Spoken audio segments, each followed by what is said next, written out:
জাতিসংঘের সাধারণ পরিষদের ৮০তম অধিবেশনের দ্বিতীয় দিন সকালে উদ্বোধনী অধিবেশনে অংশ নেন প্রধান উপদেষ্টা ডক্টর মোহাম্মদ ইউনূস। বিশ্বের অন্য শীর্ষ নেতা ও রাষ্ট্রপ্রধানরাও এতে অংশ নেয়। বৈশ্বিক শান্তি, যুদ্ধ, সংঘাত, জলবায়ু পরিবর্তন এবং টেকসই উন্নয়ন ছিল এ অধিবেশনের মূল বিষয়। পরে বিশ্ব বাণিজ্য সংস্থার মহাপরিচালক ও বিশ্ব ব্যাংকের প্রেসিডেন্টের সাথে বৈঠক করেন প্রধান উপদেষ্টা, যেখানে বাংলাদেশের রপ্তানি সুবিধা, তৈরি পোশাক খাতের বাজার সম্প্রসারণ, দারিদ্র্য বিমোচন এবং বাণিজ্য বৈষম্য কমানো নিয়ে আলোচনা হয়। পরে নেদারল্যান্ডসের রানী দ্বিতীয় ম্যাক্সিমার সাথে আলোচনার আর্থিক অন্তর্ভুক্তি, ক্ষুদ্র ঋণ, নারী উদ্যোক্তা ও ডিজিটাল ফাইন্যান্সের উন্নয়ন নিয়ে আলোচনা হয়। ওনার সাথে WTOর ডিরেক্টর জেনারেল এনগোজি ইওলা সাথে কথাবার্তা, একটা ভালো মিটিং হয়েছে।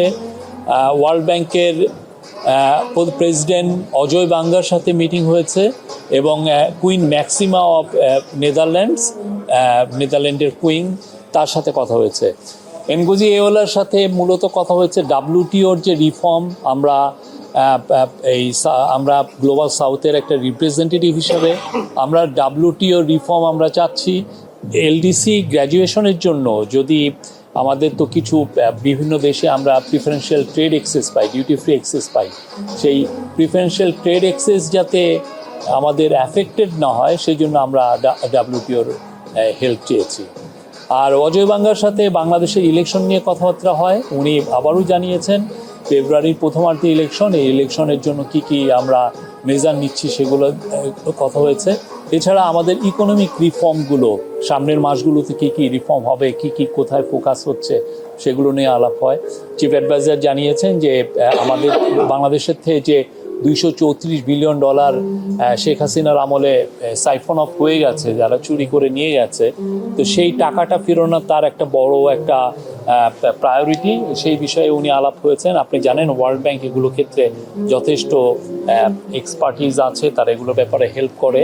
কুইন ম্যাক্সিমার সাথে আলাপ হয়েছে যে আপনি জানেন উনি হচ্ছেন UN-এর special advocate on financial inclusion, financial বিষয়ে উনি গ্লোবাল যে ফিনান্সিয়াল ইনক্লুশন একটা খুবই বড় ইস্যু। আপনি জানেন যে ব্যাংকগুলো, গ্লোবাল ব্যাংকগুলো ছোট যারা একটু গরিব জনগোষ্ঠী তাদেরকে ফিনান্সিয়ালি ইনক্লুড করতে চায় না এবং তাদের প্রতি এক ধরনের সিস্টেমেটিক বায়াসনেস কাজ করে এগেনস্টে। তো এই বিষয়ে তারা দুইজনে আলাপ করেছেন। প্রফেসর ইউনূস তার সারা জীবনই মাইক্রো ক্রেডিট নিয়ে কাজ করেছেন, সোশ্যাল বিজনেস নিয়ে কাজ করেছেন। উনি মিটিংয়ে জানিয়েছেন যে কীভাবে বাংলাদেশে ফিনান্সিয়াল ইনক্লুশন বাড়ানোর জন্য এই গভর্নমেন্ট কী কাজ করছে এবং সামনে আরও কী পদক্ষেপ নেবে সে বিষয়ে আলাপ হয়েছে। মাত্র 30% টাকায় জমির মালিক হয়ে নতুন বাংলাদেশের গড়ে তোলার স্বপ্ন দেখা বাংলা বসতি।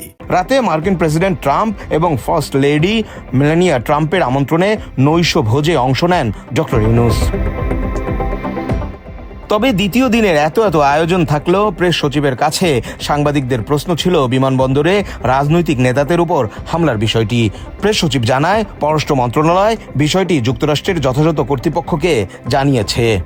আমাদের তরফ থেকে আমরা এই বিষয়ে আমাদের ফরেন মিনিস্ট্রি, বাংলাদেশের কনসুলেট ইন নিউ ইয়র্ক এই বিষয়ে যথাযথ যাদের কর্তৃপক্ষ আছে তাদেরকে এই বিষয়ে জানানো হয়েছে। আপনারা দেখেছেন কালকে একজন অ্যাপ্রিহেন্ডেড হয়েছিলেন, এটা দেখেছিলেন।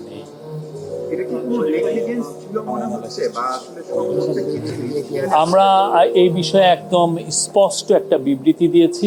আমরা আপনাদেরকে আহ্বান করব বিবৃতিটা আবার একটু পড়বেন। বিমানবন্দরে রাজনৈতিক নেতাদের নিরাপত্তায় বাংলাদেশ দূতাবাসের অবহেলা ছিল কিনা এমন প্রশ্নের জবাবে প্রেস সচিব বলেন, রাজনৈতিক 5 নেতারাই তাদের সাথে বের হওয়ার কথা ছিল।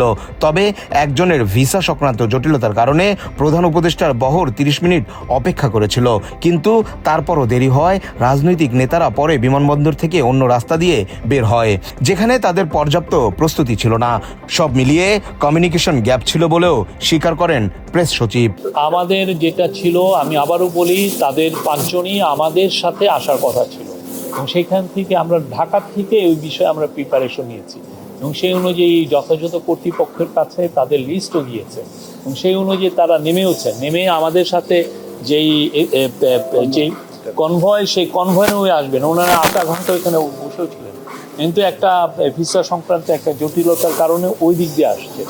হ্যাঁ, ফলে যেটা হয়েছে যে ওই দিকে আমাদের প্রিপারেশনটা হতেছে। আর আওয়ামী লীগ তো কি করতে পারে আমরা তো জুলাই আগস্টে দেখেছি, বা গত হাসিনার 15 বছরে তো দেখেছি। তারা খুন করতে পারে, তারা গুম করতে পারে, তারা লাখ লাখ মানুষকে ফেক কেস দিতে পারে, তারা হেন কোনো অপকর্ম নাই যে তারা করতে পারে না। এখন দেখেন তার কোনো বন্ধু নাই, তারা কোথায় গিয়ে থেকেছে।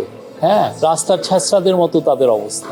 দ্বিতীয় দিন নিউ ইয়র্কে রাজনৈতিক নেতাদের কোনো কর্মসূচি আনুষ্ঠানিকভাবে অংশ নিতে দেখা যায়নি। শান্তি, টেকসই উন্নয়ন, মানবাধিকার রক্ষায় 80 বছরের বেশি সময় ধরে একসাথে পথ চলা, এমন স্লোগানকে সামনে রেখেই আজ থেকে শুরু হয়েছে জাতিসংঘের 80তম অধিবেশনের মূল পর্ব জেনারেল ডিবেট। এই ডিবেটের মাধ্যমে প্রায় সব দেশের নেতারাই তাদের যে বক্তব্যগুলো সেগুলো তুলে ধরবে 29 তারিখ পর্যন্ত। আমাদের প্রধান উপদেষ্টা প্রফেসর ডক্টর মোহাম্মদ ইউনূস 26 তারিখ জাতিসংঘে ভাষণ দিবেন এবং তিনি এই এক বছরে বাংলাদেশের যে পথ চলা সেটি এবং তার পরিবর্তন আপডেট গুলো তুলে ধরবে। প্রফেসর ডক্টর মোহাম্মদ ইউনূসের সাথে বাংলাদেশের 3টি রাজনৈতিক দলের নেতারাও রয়েছেন, তারাও বিভিন্ন ধরনের সাইড ইভেন্টে অংশগ্রহণ করবেন। সব মিলিয়ে বাংলাদেশের নির্বাচন এবং বাংলাদেশ কোন পথে যাবে তারও একটি দিক নির্দেশনা থাকবে এবারের জেনারেল ডিবেটের প্রফেসর ডক্টর মোহাম্মদ ইউনূসের বক্তব্যে। Mridul Islam, Bangla edition, New York, Manhattan.